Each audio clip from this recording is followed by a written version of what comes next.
విజయమే నీ వెంటరాద కదులుము పద ముందుకు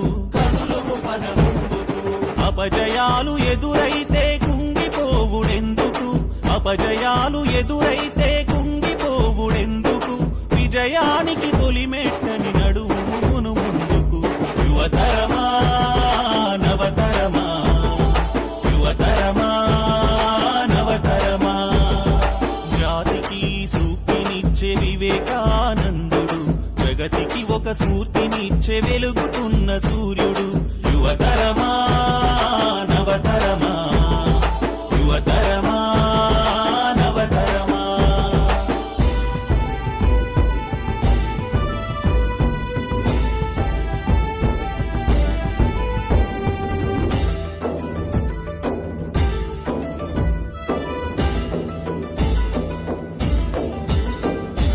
నీలోనే విశ్వముంది నిన్ను నువ్వు తెలుసుకుంటే నీలోనే విజయముంది నిన్ను నువ్వు గెలుచుకుంటే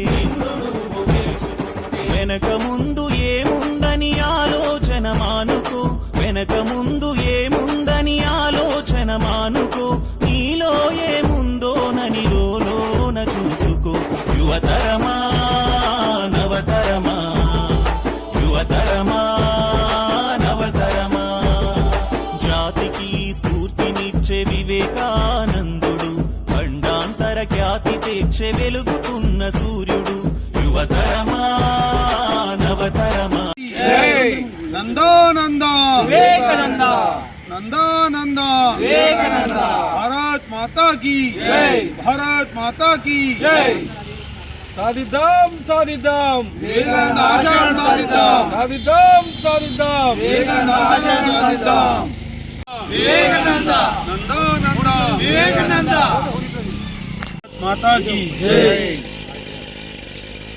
భారతీయ జనతా పార్టీ ఆర్మూర్ మండల శాఖ ఆధ్వర్యంలో ఆర్మూర్ మండలంలో ఉన్నటువంటి ఇసాపల్లి గ్రామంలో ఉన్న స్వామి వివేకానంద విగ్రహానికి తన యొక్క 161 జయంతిని పురస్కరించుకొని ఈ దేశం యోజనోత్సవాలు నిర్వహించుకుంటూ ఉంటుంది.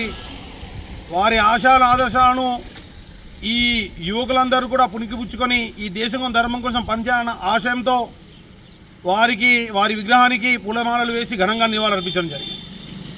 స్వామి వివేకానంద ఈ యొక్క భారతీయ యువకులకి కాదు, ప్రపంచ యువకులకు సైతం కూడా ఒక ఆదర్శప్రాయమైనటువంటి వ్యక్తి. స్వామి వివేకానంద భగవద్గీతనే చదవడమే కాదు, అవసరమైతే మీరు వాలీబాల్ ఫుట్బాల్ కూడా ఆడండి అని చెప్పి యువకులకు ఉత్సాహాన్ని ఇచ్చినటువంటి వ్యక్తి వివేకానంద. అంతేకాకుండా పరాయి దేశంలో సైతం భారతీయులు పరాయి మహిళను సైతం ఏ విధంగా గౌరవించాలని సంస్కృతి సంప్రదాయాన్ని ధర్మాన్ని నేర్పినటువంటి వ్యక్తి స్వామి వివేకానంద.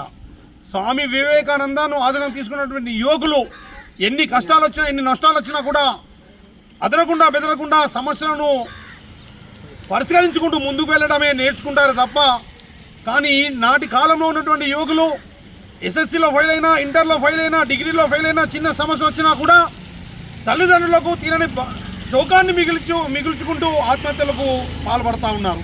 దానికి ఒకవేళ కారణం తల్లిదండ్రులు ఇంట్లో భగవద్గీత నేర్పకపోవడం, తల్లిదండ్రులు స్వామి వివేకానంద గురించి చెప్పకపోవడం, తల్లిదండ్రులు దేశం సంస్కృతి చెప్పకపోవడం వల్ల వాళ్ళు దేశంలో ఉన్నటువంటి మహానుభావుల యొక్క విషయాన్ని తెలియజేయకపోవడం వల్ల వాళ్ళలో ఆత్మ న్యూనతాభావం ఏర్పడి వాళ్ళు ఆత్మహత్యలకు పాల్పడుతున్నారు.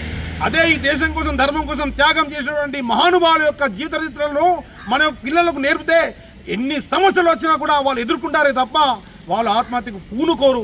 కాబట్టి ముందుగా తల్లిదండ్రులు తమ పిల్లలకు ఈ దేశం కోసం ధర్మం కోసం పనిచేసినటువంటి ఎవరైతే యువకులు ఉన్నారో ఆ యువకుల యొక్క దేశభక్తుల యొక్క చరిత్రలను తెలియజేయాలి. అదే వివేకానంద కోరుకున్నాడు. అంతేకాకుండా ఈ దేశం కోసం ధర్మం కోసం ఏదైతే స్వామి వివేకానందను మనమందరం చూడలేదు, కానీ అదే స్వామి వివేకానందకు అసలు పేరైనటువంటి నరేంద్రనాథ్ దత్త అదే నరేంద్రనాథ్ దత్తా నరేంద్రుడి పేరులో నరేంద్ర మోడీ యొక్క పేరు మీద ఈరోజు భారతదేశ ప్రధానమంత్రి అయి ఈ దేశం కోసం ధర్మం కోసం వారు పనిచేస్తూ ఉన్నారు. వారి హయాంలోనే రామ మందిరం నిర్మాణం జరిగింది. వారి హయాంలోనే 370 ఆర్టికల్ కాశ్మీర్ తీసేయడం జరిగింది. వారి హయాంలోనే 3 తలాక్ను తీసేయడం జరిగింది. వారి హయాంలోనే శాస్త్ర సాంకేతిక రంగాల్లో భారతదేశం అభివృద్ధి చెందుతూ ఉంది. కాబట్టి అప్పుడు వివేకానందని చూడకపోయినా ఇప్పుడు వివేకానందుని రూపంలో చూస్తున్నామని, అదేవిధంగా రాబోయేటటువంటి ఈ యొక్క స్థానిక ఎన్నికలలో భారతీయ జనతా పార్టీ అభ్యర్థులు బలపరిచే వాళ్ళని గెలిపించుకోవాలని సందర్భంగా తెలియజేస్తాం. భారత్ మాతాకి జై.